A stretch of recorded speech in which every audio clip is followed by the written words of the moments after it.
네, 안녕하십니까. 이현열입니다. 며칠 전 부산 북항 재개발 사업이 토건업자들의 비리, 그리고 항만공사의 어떤 무능력, 그리고 그를 감시해야 될 지역 언론사들의 이 유착에 의해서 완전히 엉망이 됐다 하는 소식을 전해드린 바 있습니다. 그 소식을 듣고 많은 구독자들이, 야, 이건 좀 심하다 하는 그런 반응을 보이시고, 이렇게 방치대가 되느냐 하는 그런 우려의 목소리를 댓글로 많이 남겨주셨습니다.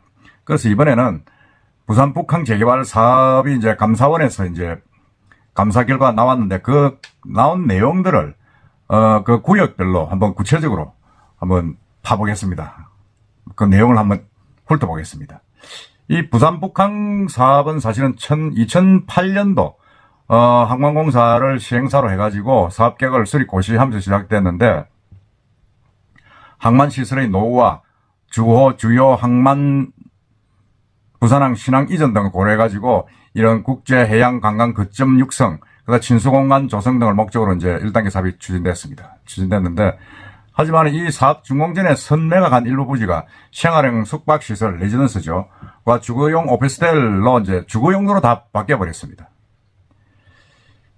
감사원에서는 이제 이걸 사업 성인권자이자 주체인 해수부와 BPA, 부산항만공사가 업무를 적극적으로 수행하지 않고 확인 검토 없이 수용하거나 별도 조치 없이 방치해가지고 민간의 특혜, 난개발 초래했다, 이렇게 지적을 했습니다.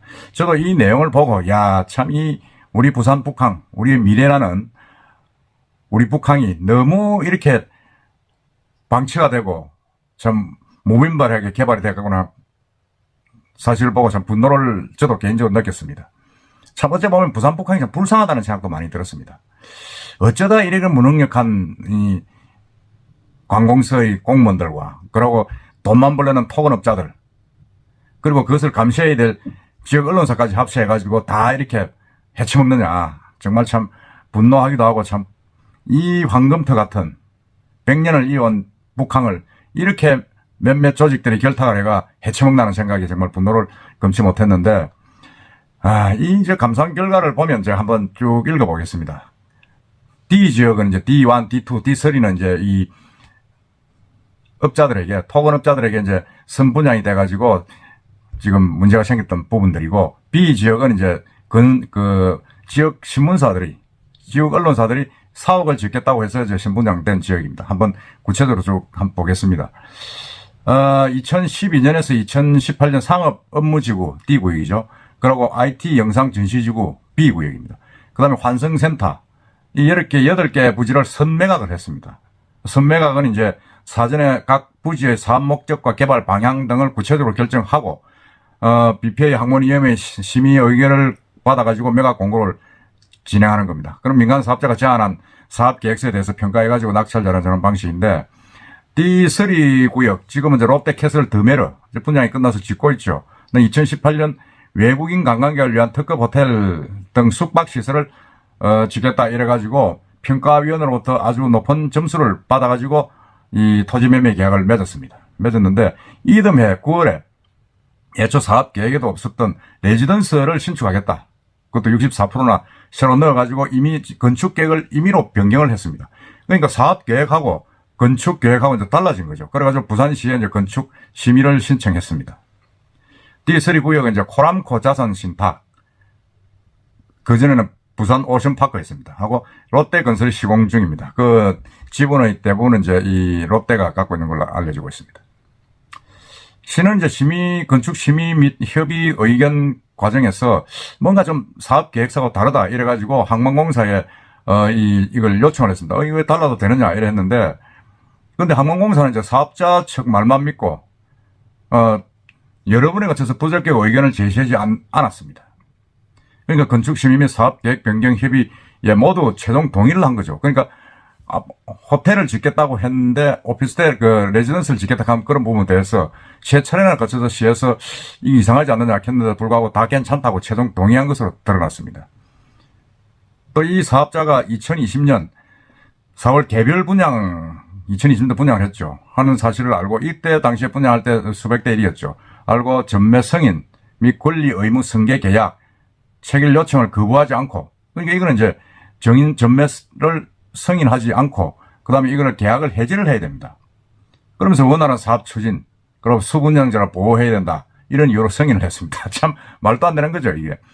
이거 사업 계획대로 하지도 않고 임의로 바꿔가지고 주거시설 아파트를 짓겠다는데 그걸 오케이를 해준 항만공사, 이 정신 나간 짓 아닙니까? 그러면서 분양했으니까 수분양자들을 보호해야 된다.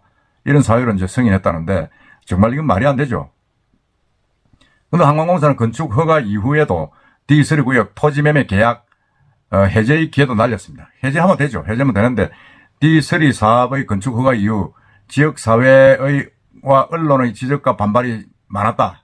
그건 사실입니다. 그때 최인호 민주당 의원도 반대를 하고 환경단체라든지 시민단체에서 많은 반발을 했죠. 반발을 해가지고 그해 6월 해수부가 이제 항만공사의 토지매매 계약 해제 관련 법률적 방안을 강구해라 이렇게 요청을 했습니다. 그러니까 문제가 있으면 뭐 해제해라 그렇게 요청을 했죠. 했는데 항만공사는 제대로 검토나 확인 없이 사업자가 성실히 사업을 수행하고 있어서 위반 사실이 없고 계약 해제의 근거가 없다는 내용의 의견을 작성해가지고 내부 법률팀에 전달했습니다.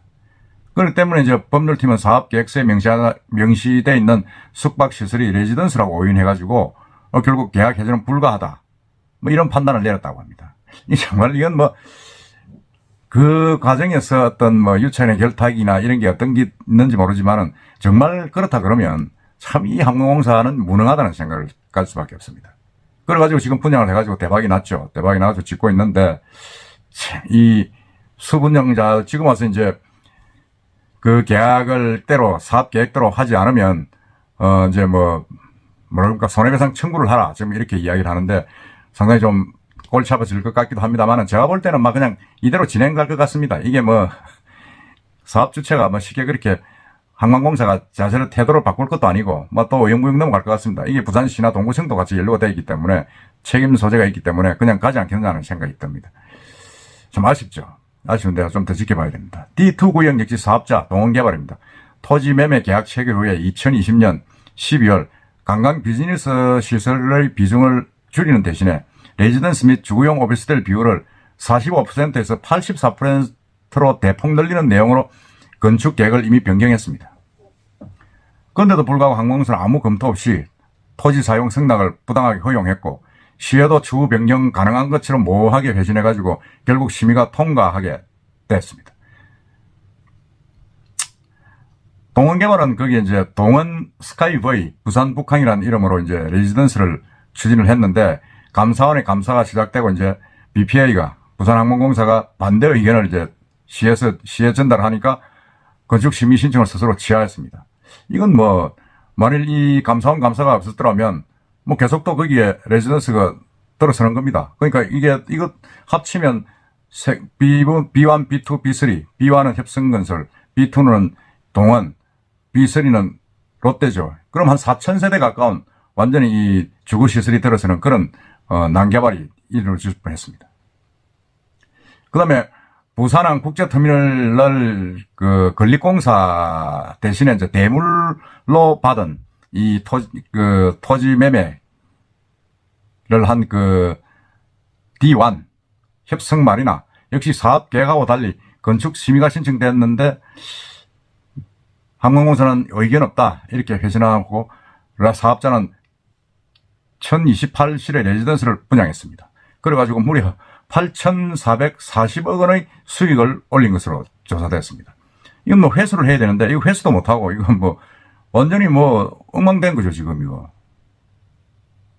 더구나 항공공사는 이제 레지던트 호텔 이걸 분양을 하는데 모델하우스를 지을 자리가 없다 하니까 B2 지역 일부를 이 협성에 사업자에게 임대하기까지 했습니다. 정말 이렇게 보면 이게 짜고 치는 고스톱이다. 짜고 했다고 볼 수밖에 없다. 그런 생각도 지울 수가 없습니다. 그 다음에 IT 영상 전시지구 B3 구역 사업자인 한 언론사, 이거는 부산일보입니다. 신사업 건립을 내용으로 사업 계획서를 제출해가지고 2015년 토지를 매수했습니다. 하지만 15년도 5월 프로젝트 금융주식회사를 설립해가지고 전매를 했습니다. 전매를 했는데 이 사업자는 또 사업제안서 도입시설 준수, BPA 전매 등을 조건을 무시하고 업무시설, 주거용 오피스텔, 그 다음에 근린생활시설 등으로 사업계획을 임의로 변경해가지고 동구청에 건축심의를 신청했고 또 통과됐습니다. 애초 사업계획서에서는 신사옥을 짓겠다, 스마트 오피스를 하겠다, 뭐 컬처 컴플렉스를 하겠다 이런 내용이었는데 다 무시하고 그게 바로 뭐 업무 그 주거용 오피스텔을 80% 가까이 넣는 그런 건축 계획을 했는데 통과됐습니다. BPA는 이제 법인 등기부 등본 기초자료도 검토하지 않고 지자체에 적극적인 반대의 의견을 표시하지 않고 그냥 방치를 했습니다. 업무를 태만하거나 부당치를 했다고 감사원은 보고 있는 겁니다. 이렇게 되니까 정말 이게 말이 안 되는 거죠. 이와 함께 중극의 B1, B2, B3 구역이 이제 부산 MBC 그 다음에 이제 불교방송 이쪽으로 같이 신사옥을 짓겠다고 다 이제 분양을 했습니다. 선분양을 했는데 이 B2, B4 구역 사입자인 언론사들은 현재 3월까지 건축 계획조차 제출하지 않고 있다는 겁니다. 그냥 방치하고 있는 거죠. 지가는 지금 엄청나게 올랐지 않습니까? 그러니까 이걸 사실은 감사원은 사실관계 확인 없이 BPA의 관리감독 업무를 제대로 수행하지 못했다. 지금 그렇게 이야기를 하고 있는데 제가 볼 때는 이 부산 북항이 100년 된 이 부산의 항을 신항으로 옮기면서 남는 자리, 정말 알토란 같은 남아있는 자리, 2030 부산 엑스포를 하면서 얼마나 여기 개발한다고 떠들었습니까? 1단계, 2단계, 3단계 이렇게 개발 계획도 나와 있는데 전부 다 지금 보면 2단계도 이미 레지던스, 주거시설이 좀 들어가 있습니다. 그러니까 이렇게 되니까 야 이거 과연 이 북항이 전부 다 토건업자들을 손에 놀아나가지고 아파트만 들어서 하는 거 아니냐. 그걸 감시감독해야 될 BPA도 눈 감고 있고 방치하고 있고 그 다음에 그걸 감시감독해야 될 언론사도 그게 한 번 더 가세해가지고 자기 몫을 챙기는 그야말로 그냥 먼저 보는 게 임자를 할 정도의 참 제가 막말이 나오려 그래서 그런데 너무 심하다는 생각이 듭니다. 물론 이제 한강공사에서는 이제 그걸 새로 이제 정리를 하겠다 하고 있습니다만은 과연 어떻게 될지 그걸 한번 지켜봐야 됩니다. 지켜봐야 되고 이 사업자들이나 이 언론사들의 어떤 행태 정말 이렇게 부패해서는 안 되지 않느냐 그런 생각이 듭니다. 하여튼 정말 충격적인 이 감사원의 감사 결과 저도 놀랐습니다. 여러분들도 한번 심각하게 보시고 앞으로 계속 좀 챙겨보도록 그렇게 합시다. 이상입니다.